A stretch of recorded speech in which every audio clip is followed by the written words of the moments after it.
What's up, YouTube family?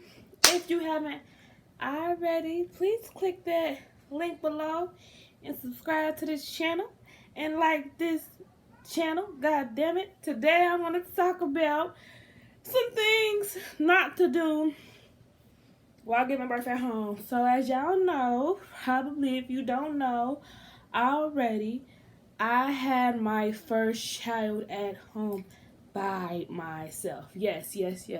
I did. Everybody said I was crazy. Everybody thought I was gonna die or something, you know what I mean? And I'm here today to sit here and talk about it. So, some things I wish I could have did different during my home birth. So, for one thing I definitely wish I could have did different was the position I was in. So if you haven't seen the video of me giving birth below, I will put that link below in the description. I basically was laying down on my back and I was on a yoga mat. Now, in reality, we know how gravity works. So in order to have a baby at home, you know what I mean, and have an easy birth, and not because I was going against gravity laying down and having him, but I didn't have anyone behind me to support me up and keep me up so I could squat, because ideally it would have been good to just squat and have them. They also have like birthing stools and shit.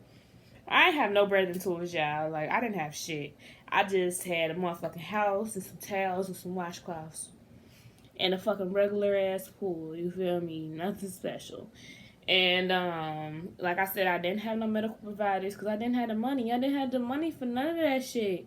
Y'all know there's people out here who don't have insurance like me. Like, you know, it's a struggle out here. So you can have the baby at home by yourself. And it won't be the end of the world. But I really would suggest a very big support system, you know. So I would suggest you having somebody in the home with you and to hold you up. So I would just suggest at least 3 people, because you're going to need somebody to help guide the baby's head out. I needed somebody to record, you feel me? And then I needed somebody to hold me up. The power of 3. 3, 3, 3. So that would have made that whole birthing process way easier, just squatting and pushing him out instead of laying down on my back and going against gravity. Gravity, if you look at any animal or anything in nature, they never lay down and have a baby. They're always standing up, or they're doing something to help the baby come out. Because as soon as I stood up and got out that pool and started walking, I felt him about to come out. And that's when I fell on the ground, because that shit was super painful. And that's another thing too. Do not, like, I was screaming at the top of my motherfucking lungs. Like, after I had him, my voice was hoarse for some days. Yeah.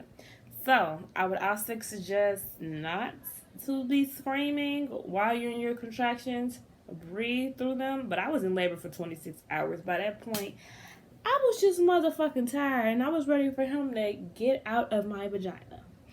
And I just was like, I was going crazy, y'all. I was going crazy. I was screaming. It sounded like somebody was killing me. I was hot.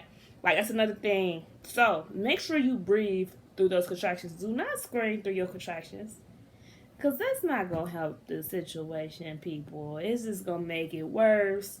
It's going to make the contraction worse. Breathe, because when I was breathing through my contractions, my life was easier. So that's number 2. Always breathe through your contractions. Okay, so number 3. Something you should not do while having a home birth. Do not, if you plan on having a water birth, oh shoot. If you plan on having a water birth, I'm on my altar, y'all. I got an altar. I got a beautiful picture of Oshun here. I have a sunflower. I have some crystals, you feel me, tiger's eye, citrine, and I got an amber crystal on here, and I got the evil eye in the hand of Heru, which is for protection.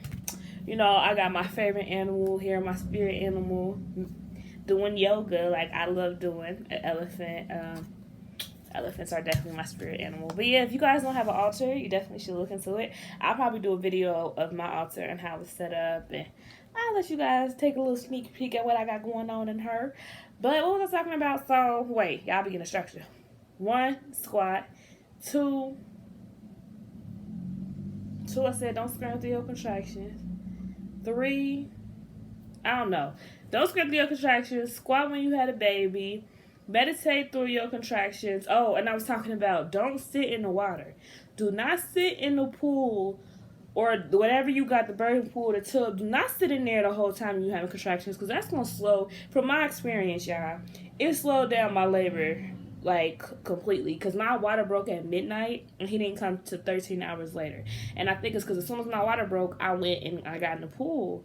But that had actually slowed down my contractions, because as soon as I got out the pool, he was ready to go. So I don't really know how that water birth shit work for other people. I guess it's different. Like, once you know you're, like, he's about to come out, then I would say get in the pool. But don't sit in the pool majority of your labor experience, because it will prolong it. So that's another thing that I learned that you should not do. Y'all, mind you not, I was just winging it. This is my first time even having a baby. So I actually really had no clue what this was going to be like. I was just kind of listening to human beings and, you know, kind of just going with my intuition. So, yeah, do not sit in the pool the whole time. And also, another do not do. Do not eat. Do not eat no motherfucking food while you in labor. Don't do it. Yeah, I had a whole ass meal, like, when I was in labor, and I paid for that shit, because I was having contractions, and I was sitting on the toilet. So I was sitting on the toilet, having a bowel movement, and having contractions at the same time, so I had to push the bowel movement out while the contraction was, oh my god, I ended up breaking, you know the little thing that hold the toilet tissue together in your bathroom? I ended up breaking. I ended up breaking that, y'all, because it was so motherfucking painful. Ooh, just thinking about it. If y'all want to see that shit, the link gonna be below. The link gonna be below. But yeah, so don't do that. Like, don't have a whole meal while you're in labor. That's not really smart to do. Yeah. So what else would I would say you shouldn't do? Don't panic. That sensation, what I was still doing, I always was telling myself, this is a sensation and it shall pass. When all those contractions was coming, that's how I was able to sit here and do it. Walk around, you know, don't stay stagnant. I think that's where I went wrong. I wasn't really, I mean, in the beginning, yeah, I was walking around, I was doing yoga and all that, but towards the end, I was in so much pain, I didn't want to move. But I feel like if I would have went outside and walked or walked around my apartment, it would have been easier for him to come, faster for him to come, but I was kind of staying still and I was staying stagnant and I wasn't really moving around. So I would say continuously stay active while you're in labor. I let the cord dry off of him. He had a lotus birth, so I didn't cut the umbilical cord when he was born. I just let it dry off and fall off naturally, so he could still get all the nutrients and things from his placenta. The first few days, I didn't even have any breast milk yet. I did, but it wasn't coming out. So day 3, my chest were so engorged. It looked like I just got a boob job. I mean, they was perfect. They look perfect as fuck. Now they all lopsided and shit. I don't give a fuck. But yeah. So I had left him connected to his placenta. He was still having bowel movements and urinating because he was still getting fed from his placenta outside of the womb. So that's another thing I would suggest you to do if you're having a home birth. Please, you know, try to keep the placenta connected as long as you possibly can. I know it can be advice because, you know, you want to walk around with the baby and carry the baby. And you also have to be very, very careful. That's why I realized having the placenta and having the baby. So make sure you have, like, some kind of basket or some kind of bowl to leave the baby connected to the placenta. And always make sure whenever you move the baby that the placenta is still connected to the baby's umbilical cord. And like I said, like, he was still eating through the placenta, so I didn't have to feed him the first couple of days, which was amazing. And yeah, so that's just some do not do's and some things you should do while having a home birth. I would suggest everyone to have a home birth if you're mentally, physically, and spiritually ready for it, and I think everybody can prepare themselves for it. I personally didn't have a midwife because I didn't have the money, and I feel like, hey, fuck it. You know, people been having kids since the beginning of time. I can do it. Why not? Like, people been having kids all the time without a midwife or a doula. These are all just titles and labels that we put on people. You know what I mean? Who, you know, I had just had women in the room with me who have given birth to a human being before. And it worked out. So, and it was amazing. And I had a great time afterwards. And after I had him, I mean, literally, I was running up and down the stairs. I was driving the next day. I mean, it wasn't shit. Like, my healing process was so freaking fast. Like, and you know, the whole time I didn't even take a Tylenol or ibuprofen or any kind of medicine. All I was doing was drinking tea and just eating, you know, fruits and vegetables and stuff, hydrating myself, drinking a whole bunch of water. Y'all know how I do. This is my favorite water, the Crystal Geisler. So,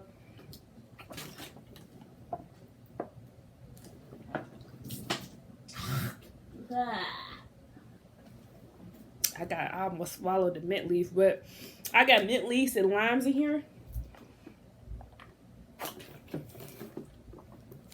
which is a great way to detox, help you lose weight, and also good if you got like stomach aches and stuff. Just put lime, mint leaves, and cucumbers in the water and let it sit for like an hour.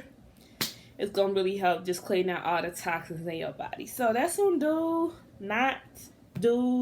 like some things you should not do while having a home birth. And I just want y'all to learn from me. And I have a nonprofit where I just started, and it's for women. I'm actually want to have seminars. I want to have classes. I want to visit different states, different cities to come to you guys and explain to you my experience and provide tools you need and the help. Because I know everyone can't afford a midwife and doula, but I want to have this nonprofit to help everyone have a home birth.